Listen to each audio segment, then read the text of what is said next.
warahmatullahi wabarakatuh. Perkenalkan, nama saya Devi Wijayanti dengan NIM 2441104051103 dari kelas 4 PKM IC. Video ini saya buat sebagai tugas individu untuk memenuhi tugas ujian akhir semester pada mata kuliah Metodologi Studi Islam. Saya ingin mengucapkan terima kasih kepada dosen pengampu mata kuliah kali ini, yaitu Bapak Ishak Suryo Nugroho MSI, yang telah membimbing kami selama 1 semester ini. Pada video kali ini, saya akan menjelaskan 3 poin utama yang saya akan bahas. Yang pertama yaitu pengertian metodologi studi Islam, yang kedua analisis mengenai 5 pondasi Islam, yang ketiga alasan rasional dan dalil mengapa kita harus percaya terhadap Tuhan. Nah, saya akan menjelaskan tentang poin yang pertama yaitu pengertian metodologi studi Islam. Secara bahasa atau etimologi, metodologi studi Islam terdiri dari 3 kata kunci utama. Yang pertama yaitu metodologi, berasal dari bahasa Yunani yang berarti metodos, yaitu cara atau jalan, dan logos itu yang berarti ilmu. Maka metodologi adalah ilmu yang mempelajari tentang cara atau jalan yang terstruktur untuk mencapai sebuah tujuan. Yang kedua yaitu studi, berarti kajian, penelitian, atau usaha mendalami suatu hal secara ilmiah. Yang ketiga yaitu ada Islam, berasal dari kata aslama, yuslimu, dan islaman, yang berarti selamat, tunduk, pasrah, dan damai. Secara agama, Islam adalah wahyu Allah yang diturunkan kepada Nabi Muhammad SAW sebagai pedoman hidup manusia. Jadi, dapat disimpulkan, secara bahasa, metodologi studi Islam adalah ilmu tentang cara-cara atau langkah yang terstruktur untuk mengkaji dan memahami ajaran agama Islam. Yang selanjutnya ada secara istilah atau terminologi. Metodologi studi Islam adalah prosedur, pendekatan, atau kerangka berpikir sistematis yang digunakan untuk mengkaji, meneliti, dan memahami Islam secara mendalam. Baik Islam secara doktrin, yaitu wahyu atau teks Al-Quran dan hadis, maupun Islam sebagai gejala sosial budaya, yaitu praktik umatnya dalam sejarah. Yang selanjutnya yaitu saya akan menjelaskan poin yang kedua tentang Islam dibangun dari 5 pondasi utama. Islam dapat diibaratkan sebagai sebuah bangunan yang kokoh. Agar bangunan tersebut tetap berdiri dan tidak mudah runtuh, diperlukan pondasi dan tiang penyangga yang kuat. Dalam Islam, pondasi tersebut dikenal sebagai rukun Islam, yaitu 5 amalan pokok yang menjadi dasar kehidupan seorang muslim. Kelima rukun ini saling melengkapi dan membentuk kepribadian seseorang muslim yang beriman, bertakwa, dan berakhlak mulia. Yang pertama yaitu ada syahadat. Syahadat ini yaitu gerbang masuk Islam. Syahadat merupakan rukun Islam yang pertama dan paling mendasar. Syahadat ini berbunyi, asyhadu alla ilaha illallah wa asyhadu anna muhammadar rasulullah, yang artinya aku bersaksi tiada Tuhan yang berhak disembah selain Allah, dan aku bersaksi bahwa Nabi Muhammad adalah utusan Allah. Jadi syahadat bukan sekedar ucapan lisan, tetapi juga harus diyakini dalam hati dan dibuktikan dengan perbuatan.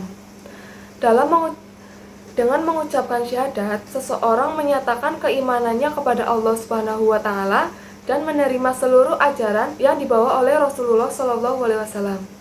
Oleh karena itu, syahadat disebut sebagai gerbang masuk ke dalam agama Islam. Tanpa syahadat, seseorang belum disebut sebagai seorang muslim. Yang kedua yaitu ada sholat. Sholat ini yaitu tiang agama. Sholat adalah ibadah wajib yang kita harus lakukan dalam 5 kali sehari. Sholat berfungsi sebagai sarana komunikasi langsung antara manusia dan Allah Subhanahu wa Ta'ala. Melalui sholat, seorang muslim mengingat Allah, memohon pertolongan, serta mensyukuri segala nikmat yang telah diberikan. Sholat disebut sebagai tiang agama karena kedudukannya sangat penting. Jika sholat dilakukan dengan baik, maka ibadah kita akan lebih mudah dijaga. Sebaliknya, jika seseorang meninggalkan sholat, maka pondasi keislamannya menjadi lemah. Selain itu, sholat juga mendidik kita dan mendidik seseorang untuk disiplin waktu, menjaga kebersihan, serta membentuk akhlak yang baik dalam kehidupan sehari-hari. Yang ketiga yaitu ada puasa Ramadan, yaitu puasa Ramadan ini biasanya dilakukan pada bulan suci Ramadan. Puasa Ramadan ini yaitu pembentuk ketakwaan bagi seseorang. Pada bulan Ramadan, ibadah menahan diri dari makan, minum, dan segala hal yang membatalkan puasa, sejak terbitnya fajar hingga terbenamnya matahari. Namun, makna puasa tidak hanya menahan lapar dan haus. Puasa juga mengajarkan mengendalikan diri terhadap hawa nafsu, emosi, dan perilaku yang tidak baik. Melalui puasa, seseorang muslim belajar bersabar, bersyukur, dan merasakan penderitaan seseorang yang kurang mampu. Oleh karena itu, puasa memiliki fungsi sosial yang sangat besar karena dapat mewujudkan rasa empati dan kepedulian terhadap sesama. Tujuan utama puasa adalah membentuk manusia yang bertakwa kepada Tuhan Yang Maha Esa. Yang keempat yaitu ada zakat. Zakat ini pembersih harta dan jiwa. Zakat adalah kewajiban mengeluarkan sebagian harta kita yang dimiliki untuk diberikan kepada orang-orang yang berhak menerimanya, seperti ada fakir miskin, anak yatim, dan golongan lainnya yang telah ditentukan dalam syariat Islam. Zakat memiliki dua fungsi utama. Yang pertama yaitu membersihkan harta dan jiwa orang-orang yang mengeluarkannya dari sifat kikir dan cinta dunia yang berlebihan. Yang kedua yaitu membantu mewujudkan keadilan sosial dalam manusia.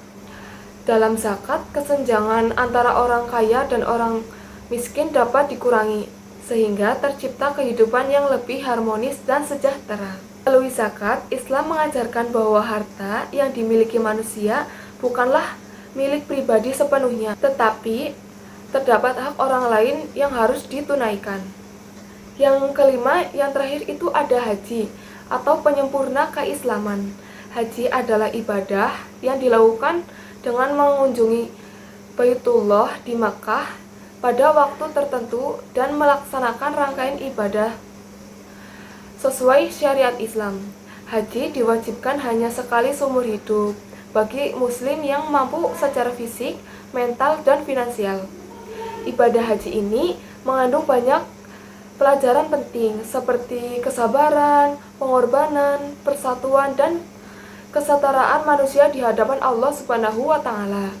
Saat melaksanakan haji, seluruh jamaah mengenakan pakaian ihram yang sederhana tanpa membedakan status sosial, jabatan, maupun kekayaan. Hal ini menunjukkan bahwa semua manusia di hadapan Allah Subhanahu wa Ta'ala ini yang membedakan hanyalah ketakwaannya. Selain itu, haji sebagai simbol penyempurna keislaman karena menggabungkan pengorbanan harta, tenaga, waktu, dan kesungguhan dalam beribadah kepada Allah Subhanahu wa Ta'ala. Jadi, dapat disimpulkan kelima rukun Islam tadi merupakan satu kesatuan yang tidak dapat dipisahkan. Syahadat tadi menjadi dasar keislaman. Yang kedua tadi sholat menjadi tiang penyangga. Puasa menjadi sarana pembinaan diri. Yang keempat tadi ada zakat menjadi wujud kepedulian sosial. Dan haji yang terakhir tadi yaitu menjadi penyempurna ibadah bagi yang mampu. Semakin baik seseorang menjalankan kelima rukun Islam tersebut, maka semakin kokoh pula bangunan keislaman dan keimanannya dalam kehidupan sehari-hari. Nah, yang sudah dijelaskan 5 pondasi tadi, apakah tetap disebut muslim jika salah satu pondasi tidak terpenuhi? Jawabannya, tergantung pondasi mana yang ditinggalkan dan apa alasannya.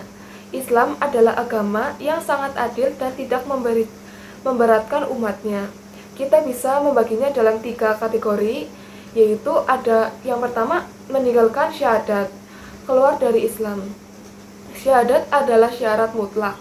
Jika seseorang tidak mempercayai dan mengingkari kalimat syahadat, maka secara otomatis dia bukan seorang muslim.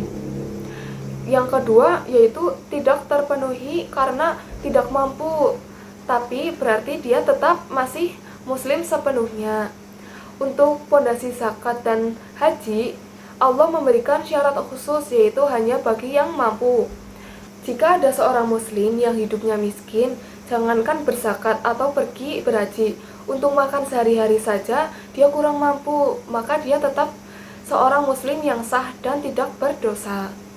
Bahkan untuk puasa, jika seseorang sakit yang berkepanjangan dan sudah lanjut usia sehingga tidak mampu berpuasa, Islam memberikan kelonggaran untuk menggantinya dengan membayar fidyah. Fidyah ini yaitu memberikan makanan kepada orang miskin. Jadi dia tetap muslim yang taat. Adapun yang ketiga yaitu ditinggal karena malas atau lalai. Muslim ini yaitu nantinya akan berdosa atau fasik. Bagaimana jika ada seorang muslim yang mampu fisiknya, kesehatannya, tapi malas melaksanakan sholat, tidak mau berpuasa, atau pelit membayar zakat? Jika dia masih percaya itu wajib, dia tahu sholat itu wajib, tapi dia malas mengerjakan. Menurut mayoritas ulama, statusnya tetap muslim, tetapi dia berstatus muslim yang fasik, yaitu pelaku dosa besar. Imannya dianggap sangat lemah dan dia terancam disiksa di akhir kelak. Nah, jika dia sampai mengingkari kewajibannya, misal dia berkata, zaman sekarang sholat dan puasa itu sudah gak diwajibkan lagi, maka pengingkaran terhadap hukum Allah ini bisa menggugurkan keislamannya, yaitu keluar dari Islam. Jadi dapat disimpulkan dari 5 pondasi utama tadi, yang rukun Islam itu adalah satu kesatuan. Syahadat itu sebagai gerbang, sholat itu sebagai tiang, puasa itu sebagai bentengnya, sedangkan zakat dan haji itu adalah pelengkap sosialnya. Kalau kita belum mampu berzakat atau naik haji, kita tetap muslim yang sah. Tapi kalau kita malas sholat dan puasa padahal mampu, berarti kita merugikan dan berbuat dosa besar. Nah, ada soal yang ketiga, yaitu tentang alasan mengapa seseorang itu harus percaya kepada Tuhan. Jadi yang pertama yaitu berdasarkan dalil nakli atau berdasarkan Al-Quran dan hadis. Ada dalil nakli adalah kebenaran yang bersumber langsung dari wahyu otentik.